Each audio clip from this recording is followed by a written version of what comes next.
ಮನೆಯ ಅಭಿವೃದ್ಧಿಗಾಗಿ ಹೆಣ್ಣು ಮಕ್ಕಳು ಇಂಥ ತಪ್ಪುಗಳನ್ನು ಎಂದಿಗೂ ಮಾಡಬೇಡಿ. ಮನೆ ಉದ್ಧಾರವಾಗಲು ಮತ್ತು ಉದ್ಧಾರವಾಗದಿರಲು ಎರಡಕ್ಕೂ ಕಾರಣ ಹೆಣ್ಣು ಅಂತ ಹಿರಿಯರು ಹೇಳುತ್ತಾರೆ.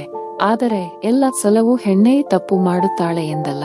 ಆದರೆ ಹೆಣ್ಣು ಮಕ್ಕಳು ಮಾಡುವ ಕೆಲವು ತಪ್ಪುಗಳಿಂದ ಮನೆ ಉದ್ಧಾರವಾಗುವುದಿಲ್ಲ ಅಂತ ಹೇಳಲಾಗುತ್ತದೆ. ಯಾವುದು ಅಂಥ ತಪ್ಪುಗಳು ಅಂತ ತಿಳಿಯೂ ಮುಂಚೆ ವಿಡಿಯೋಗೆ ಒಂದು ಲೈಕ್ ಕೊಡಿ.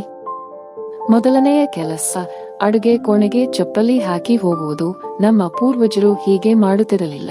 ಆದರೆ ಇಂದಿನ ಕಾಲದಲ್ಲಿ ಕೆಲವು ಹೆಣ್ಣು ಮಕ್ಕಳಿಗೆ ಮನೆಯಲ್ಲಿ ಚಪ್ಪಲಿ ಹಾಕಿ ತಿರುಗುವ ಚಟವಿರುತ್ತದೆ. ಅಂತವರು ಅಡುಗೆ ಮನೆಗೂ ಚಪ್ಪಲಿ ಹಾಕಿಕೊಂಡು ಹೋಗುತ್ತಾರೆ. ಆದರೆ ಅಡುಗೆ ಮನೆಗೆ ಚಪ್ಪಲಿ ಧರಿಸಿ ಹೋಗುವುದು ಅನ್ನಪೂರ್ಣೇಶ್ವರಿಗೆ ಅಪಮಾನ ಮಾಡಿದಂತೆ. ಹೆಣ್ಣು ಮಕ್ಕಳು ಈ ತಪ್ಪು ಮಾಡಿದರೆ ದೇವಿಯ ಕೋಪಕ್ಕೆ ಗುರಿಯಾಗುತ್ತಾರೆ. ಎರಡನೆಯ ಕೆಲಸ, ಹೊಸ್ತಿಲ ಮೇಲೆ ಕುಳಿತುಕೊಳ್ಳುವುದು. ಹೊಸ್ತಿಲನ್ನ ಕೂಡ ಹಿಂದೂ ಧರ್ಮದಲ್ಲಿ ಪೂಜಿಸಲಾಗುತ್ತದೆ. ಅಲ್ಲಿ ಲಕ್ಷ್ಮೀ ದೇವಿ ನೆಲೆಸಿರುತ್ತಾಳೆಂಬ ನಂಬಿಕೆ ಇದೆ. ಹಾಗಾಗಿ ಹೊಸ್ತಿಲ ಮೇಲೆ ಕುಳಿತುಕೊಳ್ಳಬಾರದು, ನಿಲ್ಲಬಾರದು.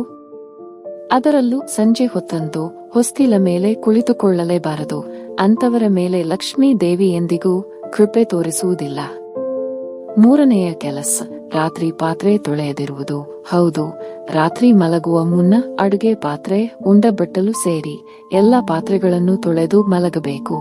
ಇಲ್ಲವಾದಲ್ಲಿ ಮನೆಯಲ್ಲಿ ನಕಾರಾತ್ಮಕ ಶಕ್ತಿಗಳ ಪ್ರಭಾವ ಹೆಚ್ಚಾಗುತ್ತದೆ ಎಂದು ಹೇಳಲಾಗಿದೆ.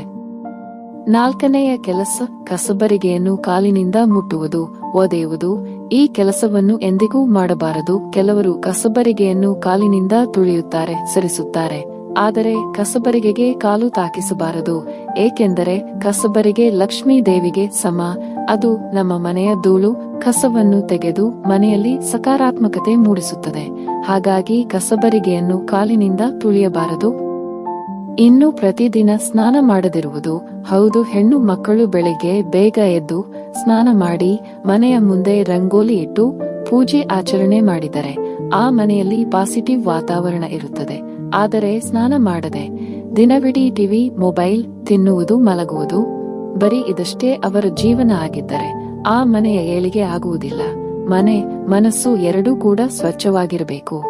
ಪ್ರತಿದಿನ ಸಣ್ಣ ಪುಟ್ಟ ಯಾವುದೇ ಇರಲಿ ಅದರಲ್ಲಿ ಸಂತೋಷ ಹುಡುಕಲು ಪ್ರಯತ್ನಿಸಿ ಮತ್ತು ಪ್ರತಿದಿನ ನಿಮ್ಮನ್ನು ಸುಧಾರಿಸಿಕೊಳ್ಳಲು ನನ್ನ ಈ ಚಾನೆಲ್ ಸಬ್ಸ್ಕ್ರೈಬ್ ಮಾಡುವುದನ್ನು ಖಂಡಿತ ಮರಿಬೇಡಿ.